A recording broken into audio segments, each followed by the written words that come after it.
Ми у Сновську, невеличкому містечку на 11 тисяч людей на півночі Чернігівщини. Ми багато чули про те, що росіяни створюють буферну зону на Сумщині, але насправді щось схоже відбувається тут, де росіяни випалюють прикордонні села і змушують місцевих людей виїжджати. Але окрім того, що Сновська громада межує з Росією, також звідси неподалік 35 кілометрів до Білорусі. І на фоні заяв президента Зеленського про те, що можливий новий наступ, і з того боку ми вирішили приїхати сюди і запитати місцевих, що вони думають про ризики наступу з Білорусі. А ви чули оці новини про те, що можливий наступ з Білорусі? Так чув. Ну я здорово, чим не. Що це поможе? Лучше чи легше стане? Ну не боїтеся, що може звідти щось бути? Ну, а що мені? Що буде, чому бути, тому не минувати. А про Лукашенка що думаєте? Нічого я про їх не хочу чути. Як до нього в Сновську ставляться? Я почти нікуди не їздив. Я то виїхав у шторт, ось моцарочку зараз вип'ю. Ну, пойду, бо мені нема вже.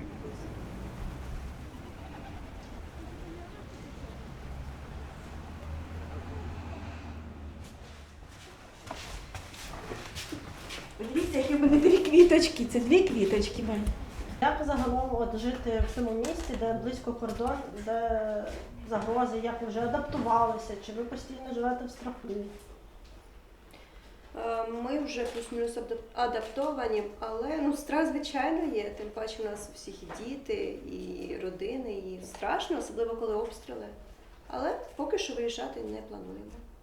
Ну, я так розумію, з міста ще ніхто не виїжджає, так? Кілька людей виїхало, чому не виїжджають? А ось там, де оголошена обов'язкова евакуація, думаєте, звідти хтось буде виїжджати? Якщо діти є в сім'ях, то так, будуть. Виїдуть, так? Що ви думаєте про загрозу можливого наступу з Білорусі? Віримо, що нічого не буде. Як люди тут бояться, чи... Я не можу сказати за всіх людей. Ми віримо, сподіваюся. Ну, а як ви, от як наполовину білоруска, що думаєте про останні новини? Я їх теж не дивлюся. Не дивитесь?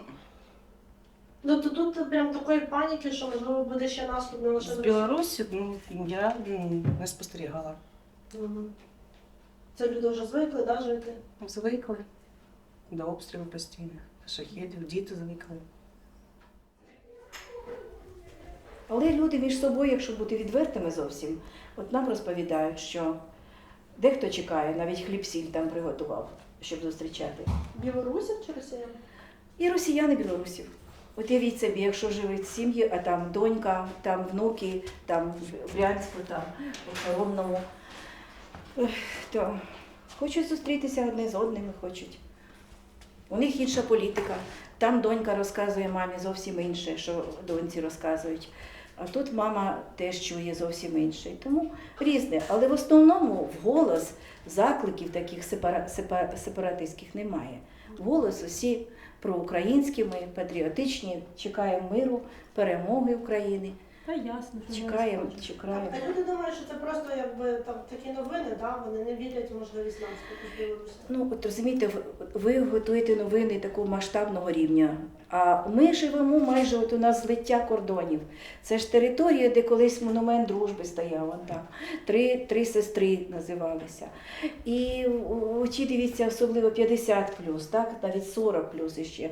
І ті скучають за мамами, і ці скучають за Тобто, мамами. кажучи, байдуже, яка влада, аби тільки зустрітися. Аби тільки зустрітися. Ось була радониця після Великодня. Тут одна жінка до мене прийшла, впала на стіл і каже, у мене там тато, там у Хоромному, ось через... Раніше, дивіться, кладочка, оце ви стоїте Росія, а я стою Україна. Річечка тече отут. Кладочка, через кладочку от Клюси. Вже вона пішла в Росію. І там могила тата і могила мами. Вона от упала на стіл і голосить. Каже, я не можу квіти віднести, не можу помолитися. Ну тут, кажу, моліться тут, бо у Бог один він все чує. Ну от ця причина того, що нема в нас такої ненависті, я б сказала, бо рідні там усі, перемішані. І як так, що ж тут? І вони скучають за мамами, за татами. Мами, тати за дітьми.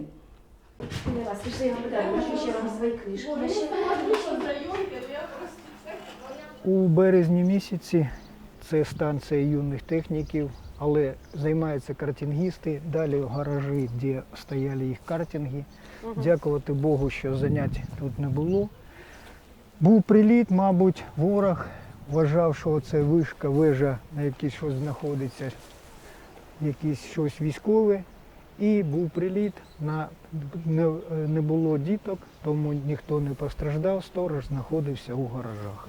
Зараз ви бачили, що не підлягає вже ремонту, тому дітки займаються в іншому місці. А картингісти діти чи дорослі були? Діти. Тобто Діти. Тут тільки діти були, так? Діти, так. А як загалом часто в Сновськ прилітає? Останнім часом прилітає часто. Це інфраструктура, це підприємства, які бюджетоформуючі підприємства. Тому, скажімо так, небезпечно. В зрівнянні з 25-м роком, то прильоти почастішали. То саме з 26-го року так почали Сновськ прицільно так обстрілювати? Так. А з чим ви це пов'язуєте? Пов'язую з тим, що ворог все більше і більше хоче зробити сіру зону, хоче населення, яке проживає в прикордонні, їх видавити відсюди, щоб вони були без роботи, щоб вони були без шкіл, щоб вони були без медицини, щоб вони були без обслуговування, соцобслуговування. Але ми тримаємося, як я вже казав, що практично все у нас працює, всі з'являються небезпечно. Тобто ми багато чули заяв Путіна про те, що він хоче зробити сіру зону на Сумщині. В принципі, про Чернігівщину ми не так багато чуємо, да? Але виходить, що і тут теж вони намагаються розширити вдовж кордону сіру зону. І Чернігівщина особливо, це Семенівка, це Семенівська громада. Вона страждає значно більше, ніж Сновська, але ж вони взялися вже і за Сновщину.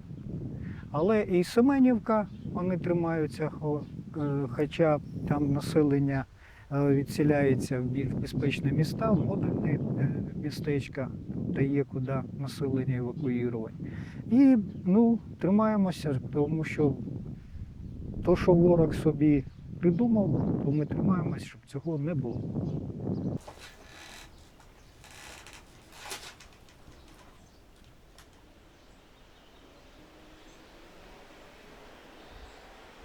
У вас тут з одного боку кордон з Росією 25 кілометрів навпростець, з іншого боку з Білоруссю.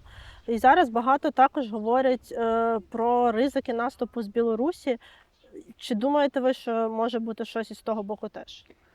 У нас з міста Сновськ напрямки до кордону дійсно десь 20-25 кілометрів. Але ж кордону з Білорусі у нас нема. У нас є 43 кілометри кордону саме з ворогом з Росії. Тому моя особиста думка,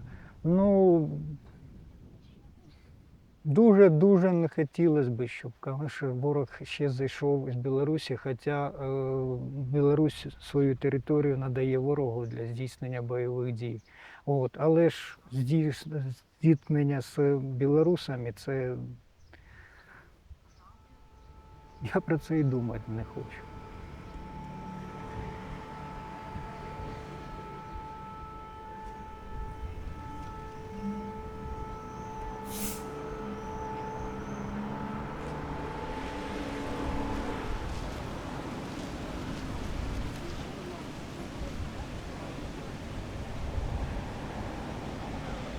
Він у нас кухар був поваром, ні сім'ї в його. Як нам розказали, це було в декабрі. 23 декабря він 19-го погиб, а 23 декабря виходить так, що ми з сестрою сиділи за столом, сестра оформляла, у нас родителей немає. І нам ніхто не дзвонить, нічого, розумієте? І ми дзвонимо самі. Позвонили, вони кажуть, ми нічого не знаємо. Дали номер командиру, ми дзвонимо. Командир сказав, що ми можемо вам сказати, ваш брат погиб на війні. Його треба було вести, не вести, а треба було на учебку. Так як він у нас повар, І він готовив людям, ну, солдатам їсти. І так виходить, що треба було йому вчитися. А получився такий командир, я навіть не знаю, хто такий. І він його відправив на війну, на этот. І він тільки прийшов, і в їх там був сильний обстріл, як казали, і в його осколки, там і голова розколена, повністю розбита. А тепер як якусь допомогу, так яка там допомога? Ніхто нічого, Нічого не дають. ой, ні, нічого не дають. Хобі якась, знаєте, що подойти, як ховали брата, ой, ми все вже, этот, обращайтеся, все зробимо. А яке там обращатися? Не хочеться нічого не обращатися. Этот. М. А так точно я ж скажу, що виходить 1,5 року, як його нема. М. І ваш чоловік теж зник безвісти. Да. Він, виходить, Донецька область, турецький, этот, ну, поселок, як сказали, Дружба, ну, Дружковка. Угу. Він пропав 17.07.24 рік. А зі Сновська багато людей пішло на війну? Ну, тут можете посмотреть. Ну, це загиблі, да. Да, це виходить і Займіще, це Чорський, це теж. Багато от это. А ви їх Ну, всіх знаєте? Ну, вот это мой сосед, вот этот Финюк. Это совсем молодой хлопчик. Йо, 22 роки. Да. А так, чтобы сказать, ну, там тоже есть мого, получается, сестры двоюродной, зятя родной брат. Ну, він погиб уже, наверное, годов 4, як погиб. На Ну, початку. він, получается,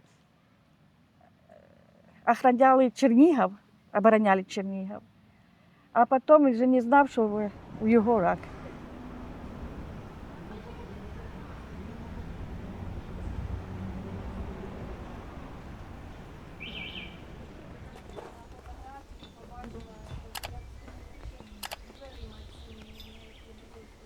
Спочатку він служив у першій спецпризначення Івана Богуна. Така Мгм. от. Мгм.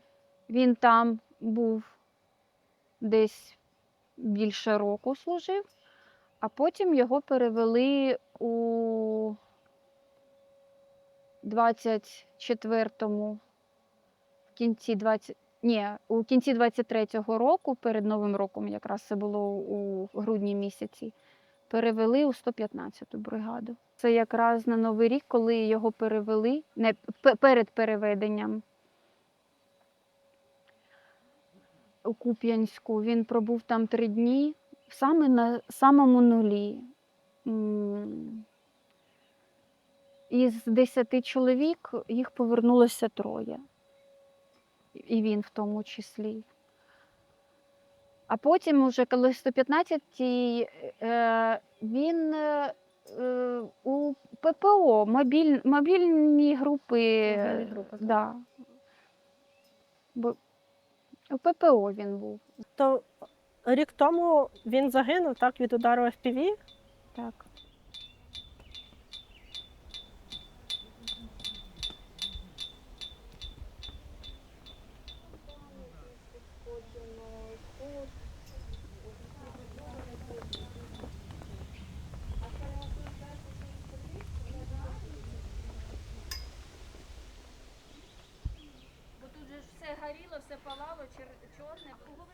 Подивіться, скільки пам'ятників. 1, 2, 10 пам'ятників.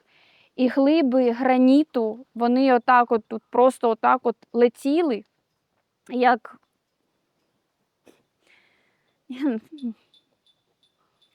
І один із них залетів саме туди до мене. Упав на плече. Як чую, летить шахед.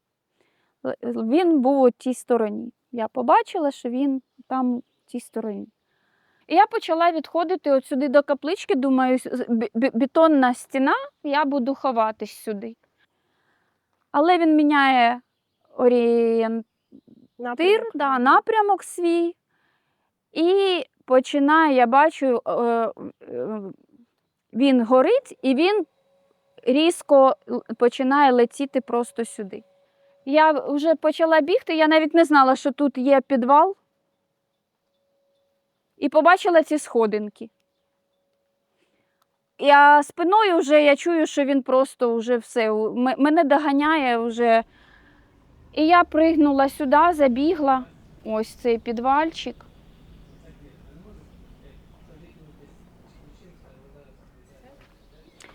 Ось епіцентр у могилу. Тобто від мене це 10 метрів я порахувала. Угу.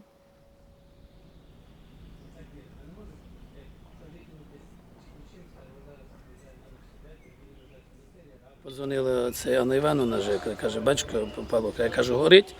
Каже, храм, ні, ну я перше побачив, що кажу, не горить, ні, каже, храм не горить, якщо просто рамки. Ну, служба кінчилась в 11, я не приїхав, тому що собрався йти, але якраз дрони, тоді одна за одну. Я питаюся, віде, Міша каже, теж не на храм. І коли кінчилось десь вже літання, то може десь там час, 13, може півдругої. Тобто так довго ще горіло? Так, от ще, десь я приїхав примерно десь 13, ще, може 13:30, 13:40. А ви вважаєте, що Росія на нас напала? Так, як не вважаю, бо так напали, звісно. Ну, всякі... Як не вважаю.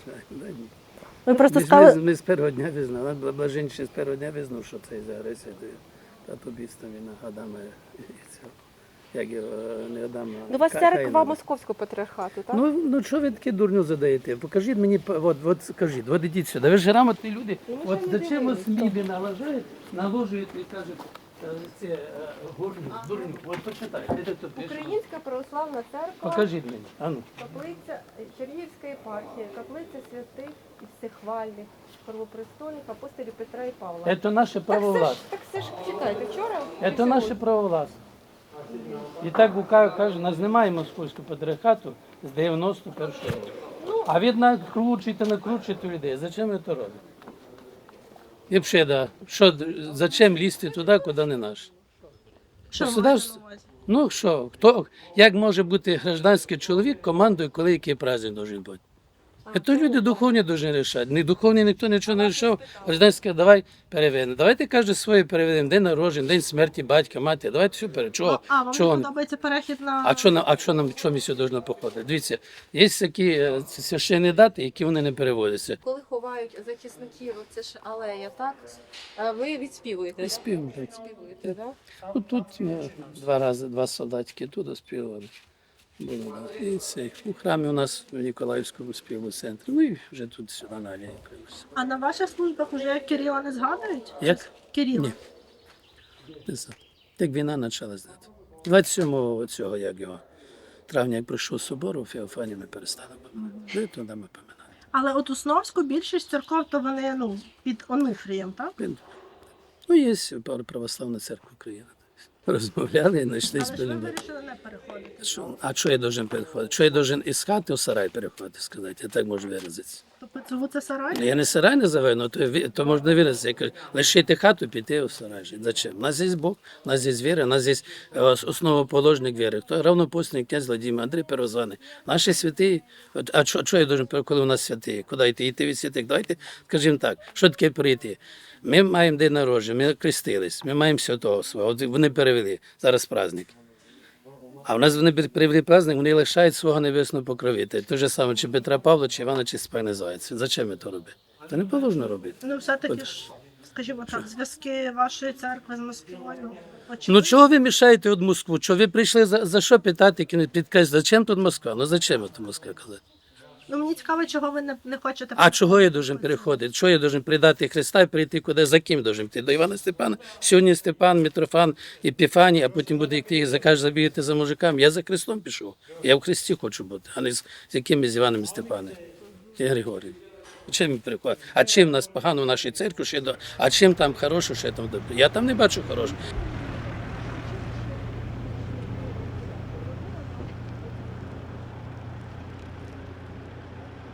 Чому місто раніше називалось Щорс? Тому що у нас народився герой громадянської війни Микола Олександрович Щорс. Він народився в сім'ї залізничників. Наше місто – це місто залізничників. І це досить, залізничники це завжди були заможні, завжди були освічені. Тому сім'я Щорсів була дуже освічена, всі в них вивчились, він теж вчився, по-моєму, на фельдшера. Ну, такі були освічені. І в свій час він був командиром Червоної армії. Дружина його, звичайно, була така Фрума, якось така агресивна комуністка, так скажу. Да, у 24 роки його вбили в потилицю, і вбили за те, що він був незгодним з якимось рішенням тодішньої Червоної армії. Ну, можна сказати, він такий був чужий серед своїх, тодішніх своїх. Тому музей у нас тепер не Щорса, музей у нас Сновський історичний. Місто перейменували до тієї старої назви Сновськ. Як місцеві відреагували на перейменування? Дуже негативно відреагували. У нас на той час було прям такі обговорення, були в будинку культури, населення в більшості своїй було категорично проти. Були ті, що категорично за, але більшість була категорично проти. Перед нами карта громади, Сновської громади до початку військових дій. На цій карті наше місто, тоді воно ще було Щорсом, так? Ми вже потім декомунізувалися, і річка Снов, місто стало Сновськом. І на цій карті ще всі села і місто. От тепер ми дивимося, дивіться вгору, я вам показую, Липівки нема. Пльохова нема, Плюсів нема ще. Там лишилося 40 людей, які підпадають під розпорядження про примусове відселення. Там лишилися ще люди пенсійного віку, ну там є люди ще і не пенсійного віку, але вони, от ми робимо сюжет, цей номер, категорично відмовилися виїжджати. Всі 40? Всі 40. Вони мотивуються тим, що немає куди їхати, що вони обжилися. І вони настільки дружні, я от мала мову вчора з старостою Олена Іванівна Ніщенко, це героїня, якій при життю треба ставити золоте погруддя. Вона своїм скутером з Нових Борович, дивіться, Нові Боровичі село, Загребельна Слобода, Жовідь, Піщанка. Це вона обслуговує цю всю територію, їздить у Гірськ, де постійно день і ніч стріляють. І вона їде скутером, чого вони, рашисти, чи її вивчили вже, чи просто, може, там є трошечки якогось милосердя когось. Ну, вона туди приїздить. І вона каже, 40 людей, які лишилися. Дивіться, зупинка пофарбована, квіти кругом посаджені. Біля кожного обійстя теж квіти. У них там був буревій, поламались дерева. Самі чоловіки понатягували ті дроти і колодязі. Ми ось в своїй газеті підняли питання, бо, кажуть, влітку можуть бути удари по воді, так, водостанціях. Так ми написали, що чому наші громадські колодязі в місті не чистяться, чи ми ждемо, поки бахнуть і водогони перестануть функціонувати. Так от староста розкаже про Нові Боровичі, що там люди не чекають, от там вже води немає централізованої. Вони самі згуртувалися і почистили всі колодязі. У них є вода, вони самі заготовляють дрова, у них там на село є 5 корів, вони один одного, хто купує, хто просто дарує одному молоко. Садять квіти, посадили городину, і зв'язок у них майже відсутній, але вони живуть, і помирати ніхто не збирається, і тікати ніхто не збирається. Пані Олена, ви під час окупації лишалися? Я тут була. Не чіпали вас? Ой, редакції взагалі вони заходили. Коли брали в полон нашого мера і брали нашого Григорія Бошка, і ще в нас хлопців забрали із старосту, я пані Наталі розказувала, я дуже б хотіла, щоб про цього старосту ви сказали пару слів. Ось, то вони йшли в редакцію, вони ляпали, стукали, але ми вже всі були по домівках, і слава Богу, ніхто не навів, тому що журналісти, вони йдуть після влади, йдуть журналісти. Військові шукали учасників АТО, шукали мисливців і багатих мера, і нашого Григорія Никифоровича, який керує тут бізнесом. Ось, і забирали їх в полон.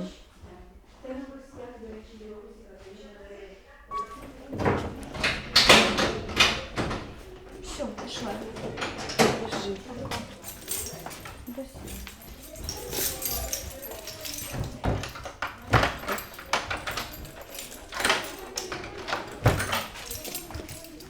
Побачення. Як війна змінила місто? Розбиті підприємства, пошкоджені, як я вам показував. І дитячі заклади, і будинок культури, і просто дома, які побиті осколками, то візуально його змінило таким чином, що воно розбито багато, де просто їдеш, а воно забито USB, натягнуто плівкою. Це таким чином. Зараз, на жаль, сказати, що воно стараємося ізо всіх сил, працює і ЖЕК, працюють і підприємці, які там возле свого підприємства десь щось прибирають, доводять до ладу. Але ж сказати, що це те, що ми планували, і те, що воно зараз є в дійсності, то це небо і земля. А залізничне депо – це ж фактично, можна сказати, серце міста, так? Бо з нього виріс Сновськ. Так. Наш Сновськ – це місто залізничників, і він одразу з хутора, він розбудовувався і одразу став містом, і дійсно містом залізничників. Для Сновська війна, вторгнення фактично почалось 24 лютого з перших хвилин. Так? Як тут взагалі виглядали оці перші дні Великої війни? Перші дні дійсно воно з самого ранку розпочалася війна. Ми чули вибухи, чули, що йдуть, ворог йде зі сторони Сновщини, тобто з Сіньківки йде на Сновськ, йде на Чернігів. І специфіка Сновщини, специфіка Сновська, що в тому, що були взорвані мости, і ми залишилися як на острові. І тому була переправа через річку Сновь, інгредієнти для сира, ліки і просто налічні кошти, які треба були для розрахунку, бо банкомати не працювали. Це все з Чернігова сюди активісти довозили. Ми організовували доставку муки для випічки хліба. Тобто, перші дні були самі, скажімо так, сложні дні, коли хліб роздавали по частям, тобто це не буханка, це половина було таке. Але ж трималися, як-то ж витримали. Зараз треба було конспектувати, що ми робили і як це було. Бо зустрічалися з ворогом, зустрічали наші люди, які в Щимлі, зустрічали танки. Коли колона йшла, то просто жінки, чоловіки літні, які отак зупиняли для того, щоб і зупиняли дійсно, для того, щоб воно час сутки, двоє суток. Це вже легше для наших бійців, які захищали Чернігів. То таке було, зустрічалися з ворогом таким чином, що вони не виходять зі своїх бронемашин. І потім росіяни прийшли до вас в міську раду. Вони вискочили зі зброєю. Заскочили, затолкали нас в приміщення, пробіжали по першому поверху, заскочили на другий поверх. Вони вважали, що здесь їх буде якась пастка, будуть чекати для того, щоб відпір. Відпір було нічим, нам не було зброї, не було зовсім ніякої зброї. Це поїхали, як оказалося, то поїхали ми в Городню, там, де вони обоснувалися, це приміщення поліції, і тримали мене там 7 днів. Вимога була одна, флаги, отак, як вони висіли, так вони і висіли, коли вони приїдуть. Значить, ми приїжджаємо, ви убираєте свої прапори, вішаєте наш прапор, і ми привозимо достатню кількість продуктів харчування вам, ми збираємо на площадь, ви збираєте на площадь людей своїх і кажете, що прийшло, зараз влада буде така, зараз влада буде російська. Я кажу, я на це ніяк. Я би сам, якщо б я так сказав, так мене би і свої правильно зробили. Вони кажуть, ми вам забезпечимо охорону, ми забезпечимо вам достойну заробітну платню, і будете працювати. Я говорю, я працювати не буду. І було, що я ж не кажу, що було дуже-дуже страшно, тому що я вважав, що поступила команда просто голову Арабат просто зачистити. Поэтому я теж казав, що якщо у вас така команда, то я прошу, щоб ви віддали тіло, щоб мене нормально поховали.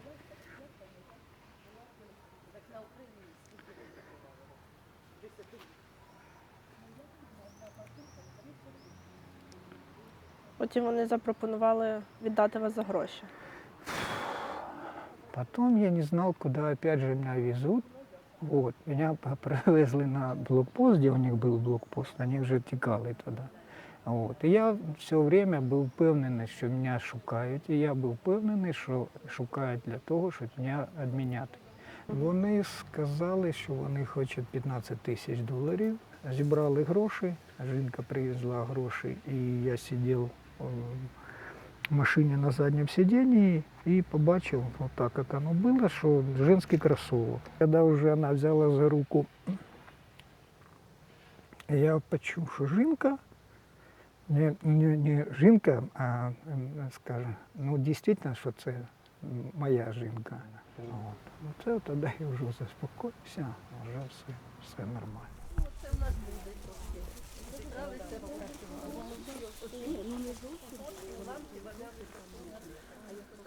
Ну і цей простір оце якраз отут був.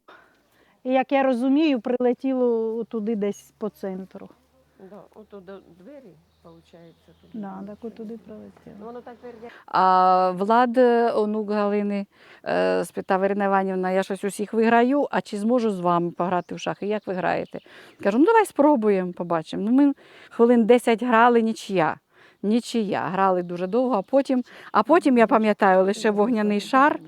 І отак ми сиділи біля цієї стіночки, ближче до цих дверей, Влад спиною до стіни, а я на стільчику, маленький такий столик, шахи стояли передом до цієї стінки. Воно від цілі влетіло сюди, а я ось сиділа отут, під цією стіночкою.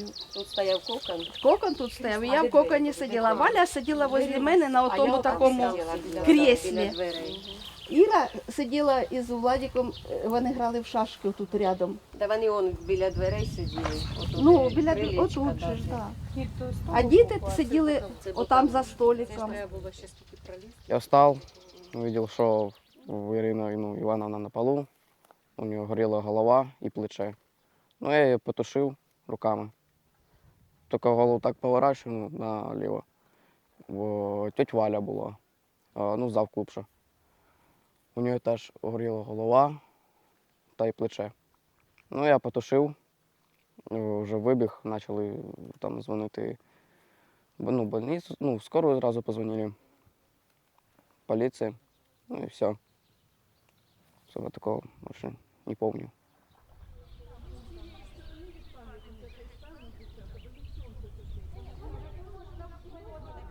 Тут у вас прям багато дронів почало літати.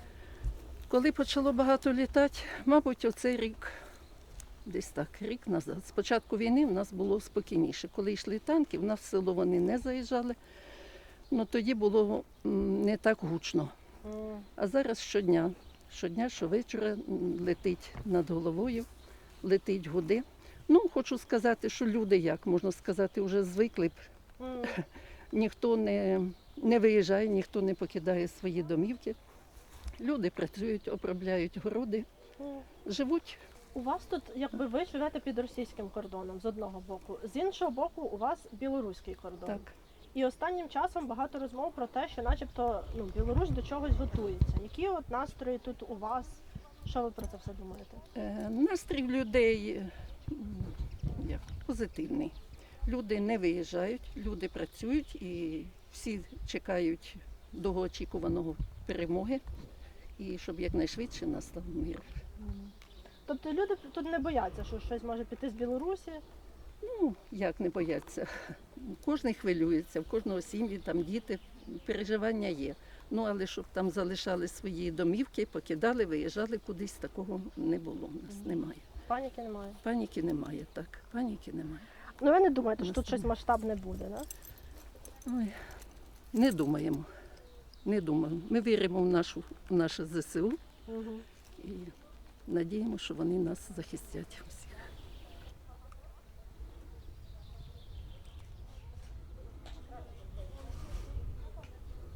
Дякую.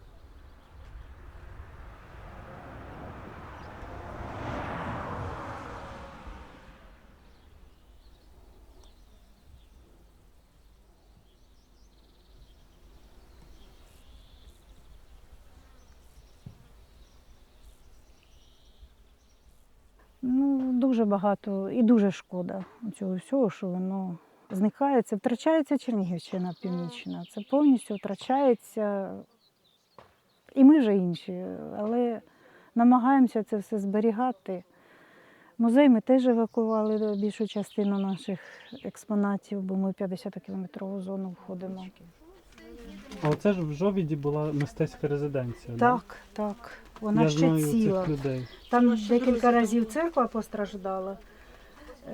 Ну так, добре по ній прилітало. Вікна там таке трошки.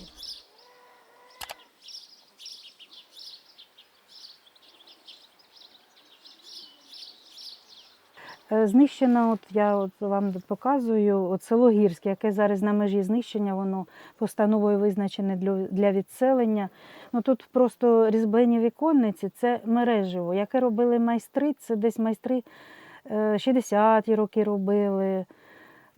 Воно зберігалося, відтворювалося. Бачите, це ми фотографії робили десь у 2010-2011 році, але воно фарбувалося, береглося. Зараз воно спалено, його немає. Нема цих майстрів, вони повмирали. І навіть єліни, це 60-ті роки різьблення, це 60-х років, його вже немає.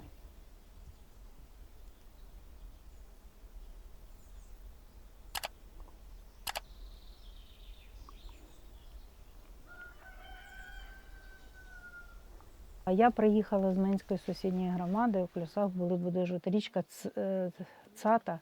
Це кордонна річка така. На березі річечки жила коричня голова сільради. В неї був такий чудовий сад. У неї такі були червоні соковиті яблука, що вони в мене на все життя, от тоді мені було 20 років тільки, вони на все життя у мене ці клюси і яблука, оці червоні, я більше таких ніде не їла і не бачила. От вони зникли, нема того саду, нема тієї будівлі. І річка Цата тепер вона просто кордон. Традиція була в цьому селі, там і риболовство, і рибу якось там то вялили, то сушили. Ну, цього ж теж не буде вже. Десь в іншому місці буде інша риба. Ну, воно, я не знаю навіть, як це розказати, але воно це зникає назавжди. Разом з людьми, з їхнім тим, що вони, у нас наче пустиня отут буде.